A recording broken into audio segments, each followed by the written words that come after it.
Hey everyone, welcome back. And this is my review of Naruto Manga Chapter 662. Okay, so this chapter it wasn't amazing, but it was still interesting. Alright.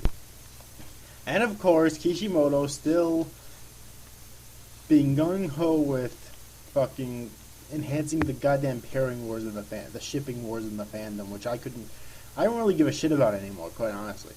I used to, but not anymore, because it's not going to end anyway anyways. And what do I mean by this? Well, we have Sakura going with Gaara, and Sakura basically just takes Gaara to Naruto so that she can heal Naruto. At the same time, Hinata is running as fast as she can in order to get to Naruto in time, and she trips and falls. The generic fucking pebble tripped Hinata, I suppose you could say. God damn it. I mean, I really don't care either way, but it's like, Hinata, really? Goddamn. But anyways, though, but that's only just part of the chapter. We also have Sasuke mortally wounded, and Karin sensing Sasuke and being terrified that he might actually die.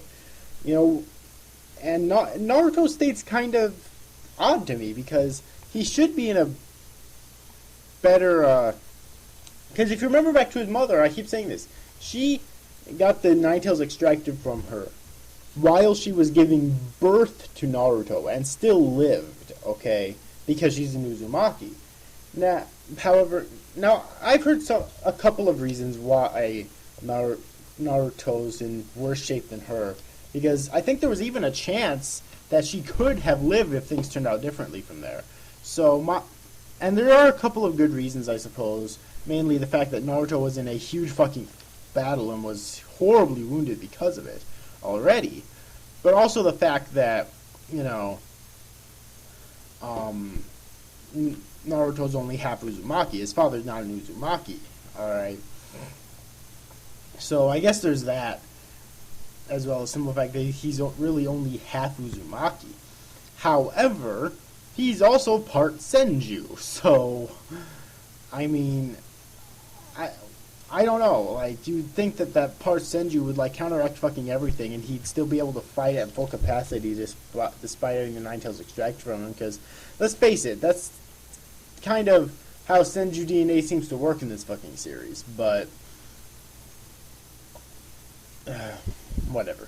Anyways, though, so, yeah, Naruto and Sasuke are in incredibly bad shape, and I've been hearing things about people saying that Sakura's gonna, like, sacrifice her life to save either Naruto or Sasuke, or both.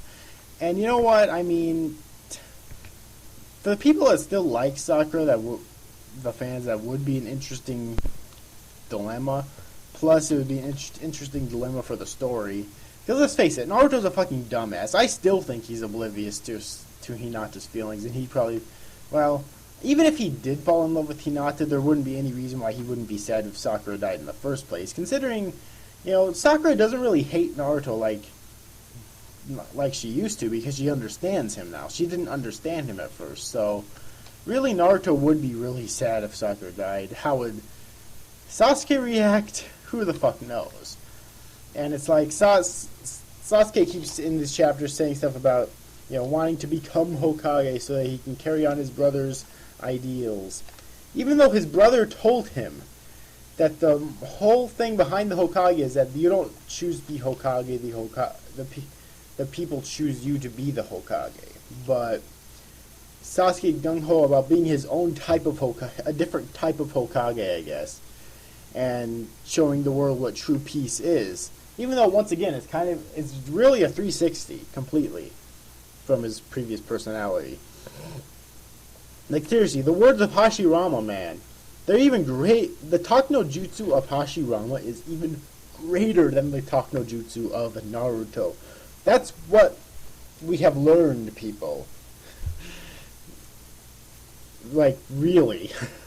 I mean, Hashirama, in one chapter, did what Naruto and the others have been trying to do for years.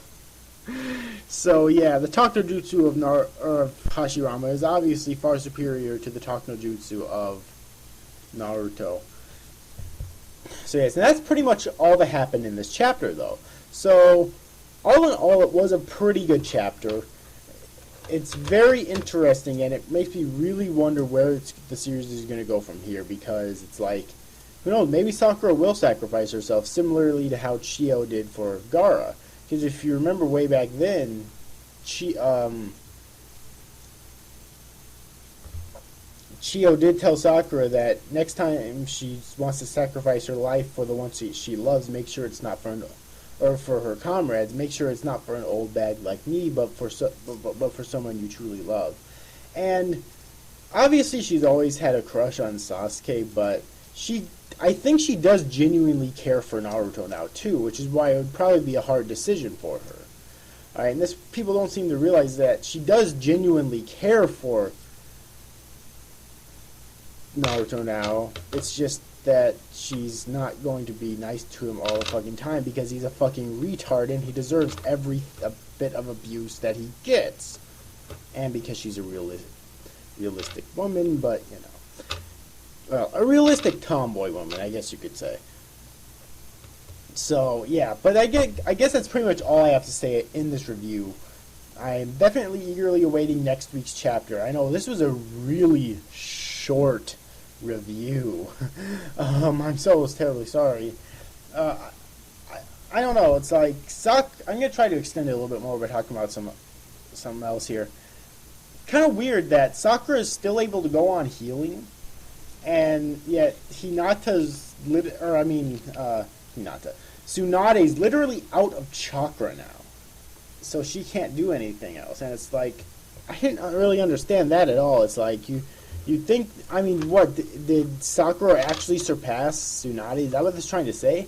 I mean, if so, then that's actually kind of interesting and really good.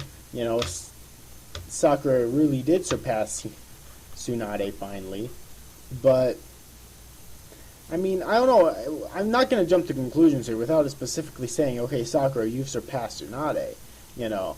But yeah, it is kind of it does kind of make you think that maybe Sakura did surpass Tsunade. So that would mean that all three of them, you know, Sakura, Naruto, and Sasuke have surpassed their Sannin senseis, because we know that Sasuke surpassed Orochimaru.